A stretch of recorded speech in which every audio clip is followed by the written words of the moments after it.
Hi, this is Joni, holistic health teacher, coach, and human design reader. My intention with this channel is to bring you digestible snippets of holistic habits to improve your health and well-being. We need your clear mind, healthy body, open heart, and bright eyes now more than ever. Today we're talking about becoming comfortable with being uncomfortable. You know the sayings, change is hard, change doesn't come easy, and of course, the only thing that is constant is change. These sentiments have come about because they're true. These are truths. One of my favorite quotes is from Gloria Steinem. The truth will set you free, but first, it will piss you off. So allowing ourselves to become uncomfortable can be scary. It can feel hard. It can feel difficult. It can feel challenging. There'll likely be a lot of releasing and purging in many areas of life. It can certainly be a lot to navigate.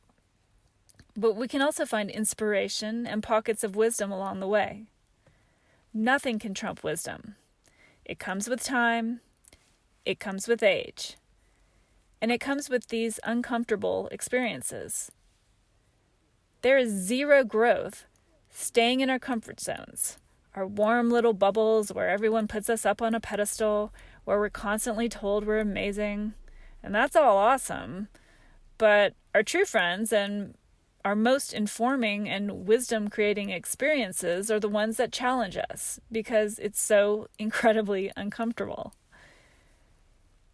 If we avoid conflict and change and the harder components life hands us, and bounce, leave, run away, avoid, instead of facing challenges head on, our truths, as well as the truths of others, we miss out on the growth, the wisdom, and even the pure fun that comes with progressing through to the other side. When we do commit to getting uncomfortable, we need to make space in our lives for this transformation to happen. So here are 3 ways to support you in this process of getting comfortable with being uncomfortable. Number 1, put your blinders on. Take everything else off of your plate that you can. Focus on your tasks at hand every day. Become okay with saying no to anything else that's going to distract you or take away from what you need to do. Eyes inward. Why? Well, as an example that most people can relate to at this point, I had a great conversation yesterday backcountry skiing with a friend. We were just laughing about how this world we live in has become so fake, so incredibly fake. Sure, there's been this whole fake news topic come up over the last several years, but looking at all of these people with huge social media followings, for example, well, she and I live in a small, extremely wealthy and entitled little ski town, so everyone knows a lot of truths about a lot of people, and it's crystal clear how much we see on social media that is fake. But on a grander scale of the entire world of social media, we don't know the details behind these people at all. Yet it might feel weird or make us feel less than another person when we see what they're showing us on social media.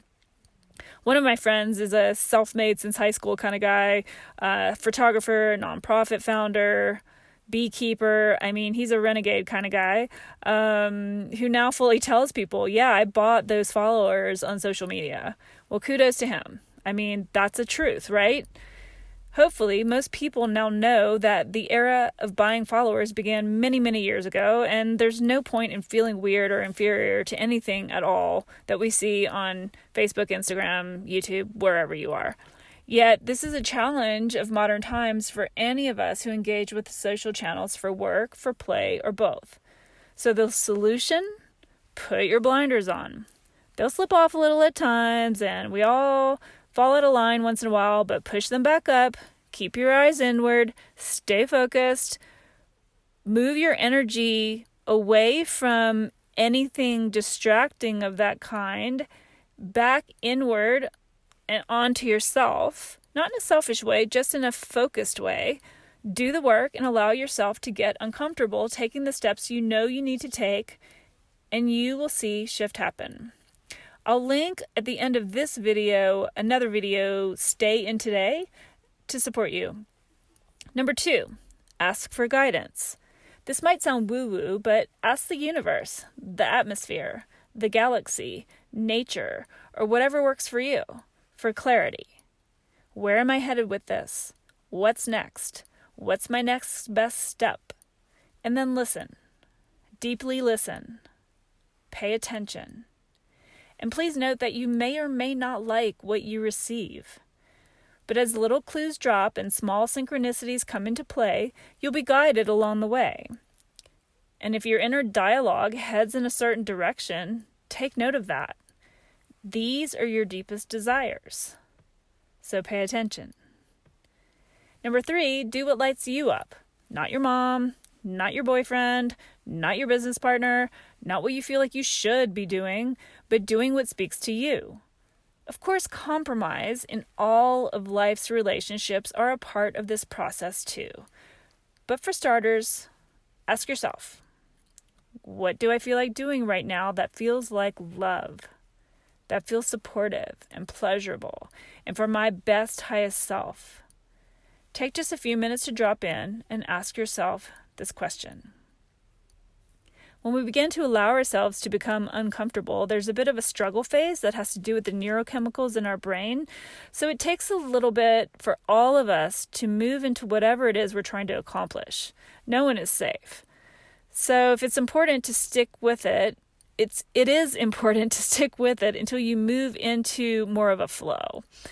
And it's important for you to make more personal time for yourself, make more space for yourself during these times of committing to getting uncomfortable. You're just going to need a little bit of extra self-care, a little bit of extra rest, a little bit of taking care of you. Put your blinders on, ask for support and guidance, do what lights you up, and breathe. Thank you for being here. I really appreciate your time. Please like, subscribe, and share so that we can all experience feeling more supported, guided, and cared for during this time. Until next time, be well.